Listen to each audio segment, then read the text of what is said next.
എടോ, നിങ്ങൾ എഗ് ലബാബ്ഡർ കേട്ടിട്ടുണ്ടോ?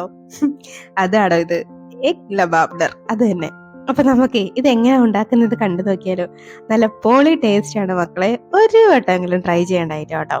അപ്പോഴ് വായോ, നമുക്കിത് എങ്ങനെയാ ഉണ്ടാക്കുന്നതെന്ന് കണ്ടു നോക്കാം. അതിനു മുന്നേ ഈ ചാനൽ ഇതുവരെ സബ്സ്ക്രൈബ് ചെയ്തിട്ടില്ലെങ്കിലേ പ്ലീസ് ഒന്ന് സബ്സ്ക്രൈബ് ചെയ്ത് സപ്പോർട്ടോടെ ചെയ്തേക്കണേ. കൂടെ കാണുന്ന ബെല്ലൈക്കണിൽ ഓൾ തന്നെ മറക്കാതെ ഒന്ന് അമർത്തിയേക്കണേ. എന്നാലേ ഇതെങ്ങനെയാ ഉണ്ടാക്കുന്നതെന്ന് കണ്ടു നോക്കാം.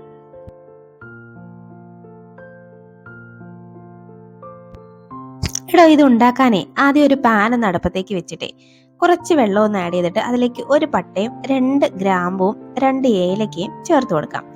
ഇനി അതിലേക്ക് ഒരു 4 വെളുത്തുള്ളി അല്ലി ചേർക്കുന്നുണ്ട്. ഒരു ചെറിയ പീസ് ഇഞ്ചിയുടെ കഷ്ണം 2ആയിട്ട് കട്ട് ചെയ്ത് അതും കൂടെ അങ്ങ് ഇട്ട് കൊടുക്കാം.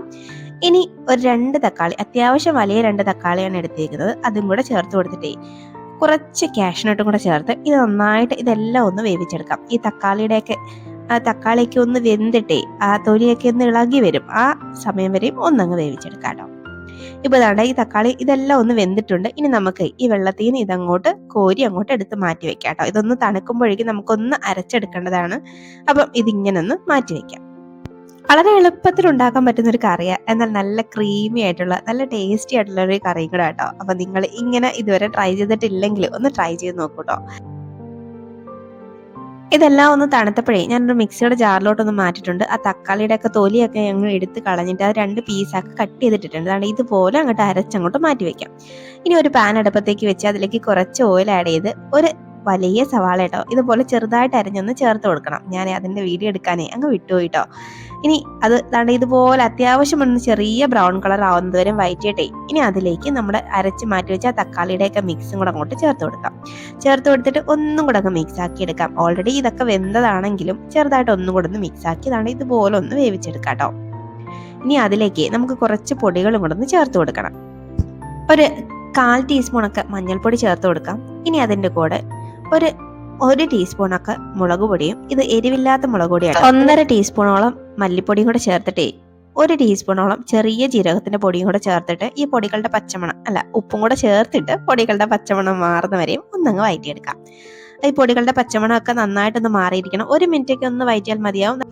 നമ്മളിവിടെ ഒഴിച്ചു കൊടുത്ത എണ്ണയൊക്കെ ഒന്ന് തെളിഞ്ഞു വരും കേട്ടോ. അതാണെങ്കിൽ ഇതുപോലെ ഈ പരുവം വരെയൊക്കെ ഒന്ന് വഴറ്റിയെടുക്കാം. ഇനി നമുക്കിതിലേക്ക് ആവശ്യത്തിനുള്ള വെള്ളം കൂടെ ചേർത്ത് കൊടുക്കാം. ഞാൻ ആ മിക്സിയുടെ ജാറ് കഴുകിയ വെള്ളം കേട്ടോ ചേർക്കുന്നത്. ഒരു 1.25 കപ്പ് വെള്ളം ഉണ്ടാവും, അതും കൂടെ ചേർത്തിട്ടേ ഇത് നന്നായിട്ടൊന്നങ്ങ് മിക്സ് ആക്കി എടുക്കാം.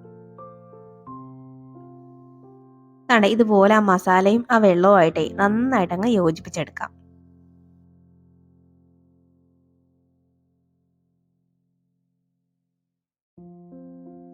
ഇതിങ്ങനെ ഒന്ന് മിക്സ് ആക്കി എടുത്തിട്ടേ ഇനി ഇതിലേക്ക് ഒരു 1/4 ടീസ്പൂണോളം ഗരം മസാല ചേർത്തെടുക്കുന്നുണ്ട്. അതിന്റെ ആവശ്യമുള്ളൂ കേട്ടോ. അപ്പം ഗരം മസാലയും കൂടെ ചേർത്തിട്ട് വീണ്ടും ഒന്നും കൂടെ അങ്ങ് മിക്സ് ആക്കി ഇതൊന്ന് തിളയ്ക്കാനായിട്ട് വെയിറ്റ് ചെയ്യാം കേട്ടോ. അതാണ്ട് ഇപ്പൊ ഒന്ന് തിളച്ച് വന്നിട്ടുണ്ട്. നമ്മളെ ഒഴിച്ചു കൊടുത്ത എണ്ണയൊക്കെ ഒന്ന് തെളിഞ്ഞു വന്നിട്ടുണ്ട്. ഈ സമയം നമുക്ക് ഇതിലേക്ക് മുട്ട ചേർക്കാം. ഞാനൊരു 3 മുട്ട എടുത്ത് പുഴുങ്ങി ഇതുപോലെ 2ആയിട്ട് കട്ട് ചെയ്താട്ടോ ചേർക്കുന്നത്. ഇങ്ങനെ ഒന്ന് ചേർത്ത് കൊടുക്കാം. ഇതുപോലെ എല്ലാ മുട്ടയും ഒന്ന് ചേർത്തിട്ടേ കുറച്ച് മല്ലിയിലയും കൂടെ അതിന്റെ മുകളിലോട്ടൊന്ന് വിതറി ഇട്ട് കൊടുക്കാം.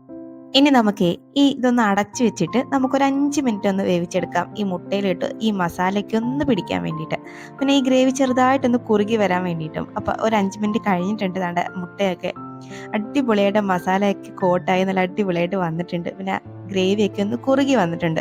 ഇനി നിങ്ങളുടെ കയ്യിലെ ഉണ്ടെങ്കിൽ മാത്രം കുറച്ച് കസൂരി മേത്തിയും കൂടെ ഒന്ന് ഇട്ട് കൊടുക്കാം കേട്ടോ. ഈ കസൂരി മേത്തി ചേർക്കുമ്പോഴേ നല്ലൊരു മണമൊക്കെയാണ്. ഇനി നമുക്ക് ഇട്ട് കൊടുക്കേണ്ടത്, ഇത് കാണുമ്പോൾ നിങ്ങൾ വിചാരിക്കും ചീസാണ്, പക്ഷെ എനിക്കിത് ചീസൊന്നും അല്ല, മുട്ടയുടെ വെള്ളം ഒന്ന് ഗ്രേറ്റ് ചെയ്ത് കേട്ടോ. ഇതും കൂടെ ചേർക്കുമ്പോഴാണ് ഈ കറി പൂർണ്ണമാകുന്നത്. അപ്പൊ ഇതും കൂടെ ചേർത്തിട്ടേ നമുക്ക് ഫ്ലെയിം അങ്ങ് ഓഫ് ചെയ്യാം. അങ്ങനെ നമ്മൾ അടിപൊളി കറി ഇവിടെ റെഡി ആയിട്ടുണ്ട്. അപ്പൊ നിങ്ങൾ എല്ലാവരും ഒന്ന് ട്രൈ ആക്കി നോക്കിയിട്ട് നിങ്ങളുടെ അഭിപ്രായം കമന്റ് ബോക്സിൽ അറിയിക്കൂ.